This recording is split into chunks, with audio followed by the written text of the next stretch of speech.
नमस्कार दोस्तों, मैं हूं जितेंद्र दीक्षित। 4 पीएम महाराष्ट्र में आपका स्वागत है। महाराष्ट्र में इस वक्त 3 पार्टियों की सरकार है। शिवसेना से मुख्यमंत्री हैं एकनाथ शिंदे, बीजेपी से उप मुख्यमंत्री हैं देवेंद्र फडणवीस और एनसीपी के एक गुट से उप मुख्यमंत्री हैं अजीत पवार। लेकिन जब इस 3 पार्टियों की सरकार के सामने सबसे बड़ी समस्या आई, तो फिर एक ही शख्स को उससे जूझने के लिए आगे कर दिया गया।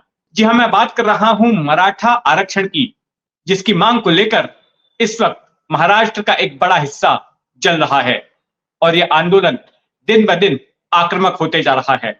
लेकिन इससे निपटने के लिए इन तीनों ही पार्टियों में से सिर्फ एक ही आदमी सामने आ रहा है, जो कि आंदोलनकारियों से बात कर रहा है, उनको मनाने की कोशिश कर रहा है, उनसे वादे कर रहा है, और ये शख्स हैं एकनाथ शिंदे। इस पूरे मामले में ना तो देवेंद्र फडणवीस इतने मुखर नजर आ रहे हैं और ना ही अजीत पवार। देवेंद्र फडणवीस के बारे में जो विपक्षी पार्टियां हैं, शरद पवार वाली एनसीपी और उद्धव ठाकरे वाली शिवसेना, उनकी ओर से आरोप लगाया गया कि एक तरफ राज्य की जहां ऐसी हालत है कि लगातार आगजनी हो रही है, विधायकों के घर जलाए जा रहे हैं, उनके दफ्तर जलाए जा रहे हैं, स्टेट ट्रांसपोर्ट की बसों पर पथराव हो रहा है, रास्ते रोके जा रहे हैं और एक के बाद एक कई लोग आत्महत्या कर रहे हैं।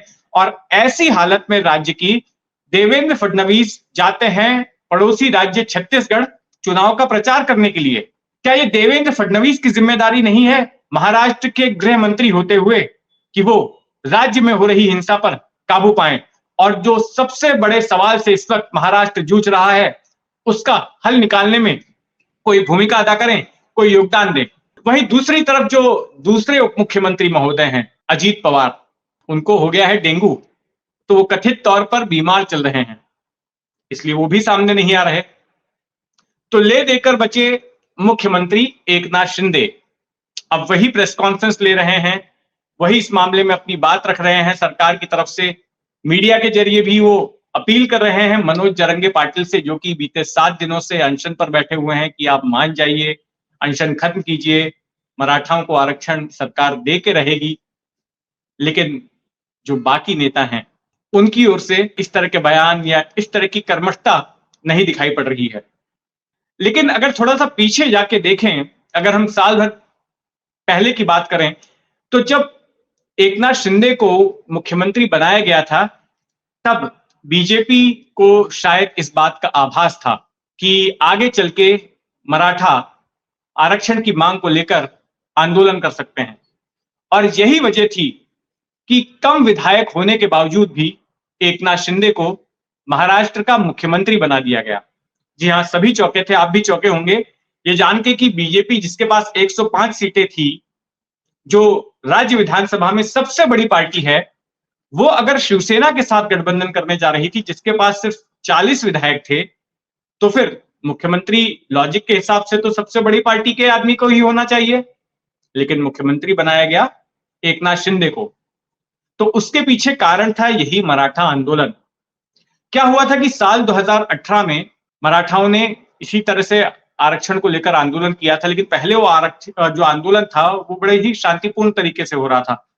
राज्य के 28 ठिकानों पर शांतिपूर्वक मोर्चे निकाले गए कि मराठाओं को शिक्षा रोजगार में आंदोलन दिया जाए, लेकिन बाद में वो आंदोलन हिंसक हो उठा। अब चूंकि अगले ही साल यानी कि 2019 में चुनाव थे, तो फिर सरकार को आरक्षण का ऐलान करना पड़ा। सरकार ने आरक्षण दे दिया, लेकिन फिर उसको चुनौती दी गई अदालत में। अदालत ने कहा कि इस तरह से आरक्षण नहीं दिया जा सकता, आप जो आरक्षण दे रहे हैं, जो कोर्ट ने जो लिमिट तय की है, उस लिमिट के बाहर है, तो आप ये आरक्षण नहीं दे पाएंगे, ये गैर कानूनी है। खारिज हो गया आरक्षण का फैसला। अब जब फिर से एक बार राज्य में बीजेपी की सरकार आई है, शिवसेना और एनसीपी के साथ में, तो फिर से इसी साल अगस्त से यह आंदोलन शुरू हो गया। अब बीजेपी ने तभी ये भांप लिया था, जब वापस से सरकार बन रही थी, कि आने वाले दिनों में मराठा आरक्षण को लेकर फिर से विवाद खड़ा हो सकता है, फिर से आंदोलन हो सकता है। तो ऐसे में बीजेपी चाहती थी कि कोई मराठा चेहरा ही सरकार का नेतृत्व करे, कोई मराठा आदमी ही सरकार का चेहरा बने। क्योंकि बीजेपी के पास अपने कोई ऐसे चेहरे नहीं है बड़े जो मराठा समुदाय का प्रतिनिधित्व करते हों। ओबीसी के नेता हैं, अगर देवेंद्र फडणवीस की बात करें तो वो खुद ब्राह्मण हैं, लेकिन कोई मजबूत, धारदार बोलने वाला मराठा नेता बीजेपी के पास में नहीं था। कुछ मराठा नेता थे जरूर, जैसे विनोद तावड़े, उनको दिल्ली भेज दिया गया। चंद्रकांत पाटिल हैं जो उतने फायर ब्रांड नहीं माने जाते। तो फिर तलाश थी एक मराठा नेता की। तो एकनाथ शिंदे को इसलिए मौका मिल गया क्योंकि वो एक मराठा नेता है, एक आक्रामक पार्टी से आते हैं और उन्होंने अपनी पार्टी से बगावत का जोखिम भी उठाया था। और ये माना गया कि भले ही एकनाथ शिंदे उतने अच्छे वक्ता ना हो, लेकिन राज्य भर में उनका नेटवर्क उन्होंने तैयार कर लिया था। तो फिर ये सोचा गया कि आगे चल के जब मराठा आरक्षण को लेकर आंदोलन करेंगे तो फिर एकनाथ शिंदे को आगे कर दिया जाएगा और वो उस आंदोलन को शांत करने में कामयाब रहेंगे। लेकिन जैसा सोचा था वैसा हुआ नहीं। एकनाथ शिंदे को मुख्यमंत्री बना दिया गया और अब उन्हीं को आगे भी किया जा रहा है जैसी कि रणनीति थी। लेकिन मराठा आंदोलन की आग दिन ब दिन धधकती ही जा रही है। एक और मनोज जारंगे पाटिल जालना में 7 दिनों से अनशन पर बैठे हुए हैं, तबीयत उनकी बिगड़ती जा रही है। तो वहीं दूसरी ओर राज्य के अलग अलग इलाकों से और खास करके मराठवाड़ा के जिले बीड़ से लगातार आगजनी और हिंसा की वारदातें हो रही हैं। बीड़ में तो इस वक्त कर्फ्यू लगा दिया गया है। तो ऐसे में एकनाथ शिंदे ही हैं जिनके ऊपर पूरा दारोमदार है कि मराठाओं के इस आंदोलन को खत्म कराया जाए। तो वहीं दूसरी ओर खुद उन पर भी तलवार लटकी हुई है अयोग्यता की। कल ही सुप्रीम कोर्ट ने आदेश दिया है महाराष्ट्र विधानसभा के स्पीकर को कि 31 दिसंबर तक इस मामले का फैसला हो जाना चाहिए। जो उद्धव ठाकरे गुट की ओर से 16 विधायकों के खिलाफ, जिसमें कि एक विधायक एकनाथ शिंदे भी हैं, उनकी दल बदल कानून के तहत अयोग्यता की जो अर्जी दाखिल की गई है उसको लेकर अब तक स्पीकर बड़ा टालमटोल कर रहे थे, तारीख पर तारीख पड़ रही थी। सुप्रीम कोर्ट ने पिछली बार फटकार भी लगाई थी और इस बार भी 29 फरवरी की तारीख मांग रहे थे स्पीकर साहब। कह रहे थे कि अभी शीतकालीन सत्र होने वाला है, त्योहार है, तो इसकी वजह से समय लग जाएगा।